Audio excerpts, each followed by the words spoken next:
আমরা যে এই রিপোর্টগুলো দেখছি খুবই অ্যানেকডোটাল এভিডেন্সের উপরে, মানে কেউ কিন্তু ডেটা দিতে পারেনি। ডেটা দিয়েছেন যে আমার প্রতি মাসে আমার বিদেশে এতজন যেত, এটা ডিক্লাইন করে এত হয়েছে। আমি জব ডেটা, জবের ইয়েটা বাদই দিলাম। যারা জব নিয়ে যাচ্ছে দ্যাটস এ ডিফারেন্ট থিং। যারা নর্মাল বাংলাদেশের থেকে বিদেশ যাচ্ছেন তার তো একটা এয়ারলাইন্সগুলোর থেকে একটা ডেটা পাওয়া যায়। তো এয়ারলাইন্সগুলো আমরা যদি হইতো, আমি যদি এই রিপোর্টটা করতাম, আমার বসটা ফার্স্টে বলতো যে ডেটাটা কই, তুমি যে এটা বলতেছো যে এটা সাবস্টেন্সিয়াল ডিক্লাইন করেছে, তাহলে বাংলাদেশের থেকে কয়টা ওভারসিজ ফ্লাইট যায়। ধরেন বাংলাদেশের উইকলি ওভারসিজ ফ্লাইট যাচ্ছে ধরেন 95টা, হ্যাঁ, এবং আপনার মাস শেষে আপনার টোটাল ফ্লাইট হচ্ছে হলো এতগুলো ইনওয়ার্ড ট্রাভেলার এত, আউটওয়ার্ড ট্রাভেলার এত। তো ওইটার ডেটা নিলেই তো আমি বুঝবো যে আমার আসলে খুব ম্যাসিভ ডিক্লাইন হয়েছে কিনা।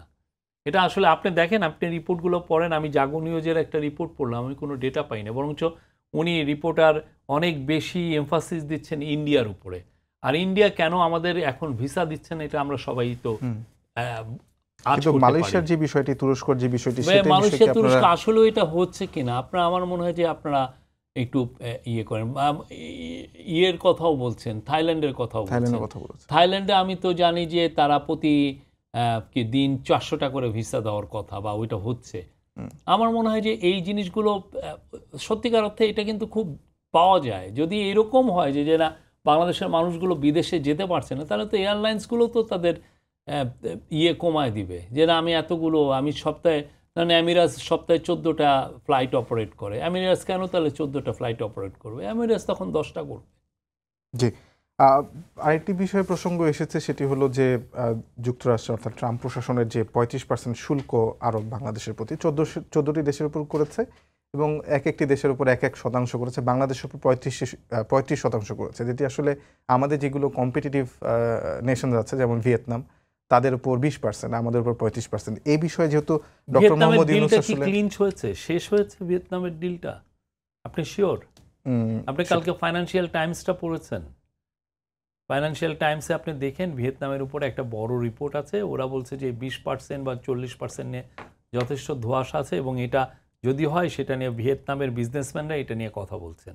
তারা বলছেন যে ওনারা তাড়াহুড়ো করছেন না। পুরো পৃথিবীর 190টার উপরে দেশ ইউএসের সাথে ট্রেডিং করে, তার মধ্যে মাত্র 2টা দেশ তার সাথে, যদি ভিয়েতনামকে আমি ইনক্লুড করি তাহলে 2টা দেশ তার সাথে, আপনি ওই ভিয়েতনামের ওই রিপোর্টটাতেই আছে, 2টা দেশ সোফার একটা ডিল করতে পেরেছে। বাকি কেউ তো এখনো ডিল করতে পারে নাই।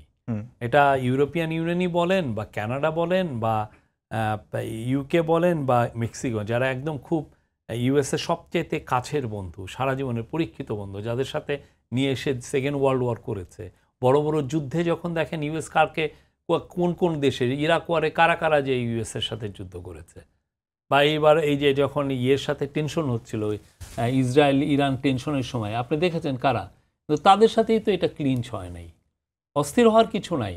এই জিনিসগুলো আপনি তাড়াহুড়ো করে যদি আমার অবস্থা আরো খারাপ হয়ে যায়, জি ঠিক না? আর ভিয়েতনামের ইকোনমি আপনার বুঝতে হবে, আর আমার ইকোনমি বুঝতে হবে। আমার ইকোনমি আর ভিয়েতনামের ইকোনমিতে নেই। ভিয়েতনামের পুরো গ্রোথটাই হচ্ছে ইউএসকে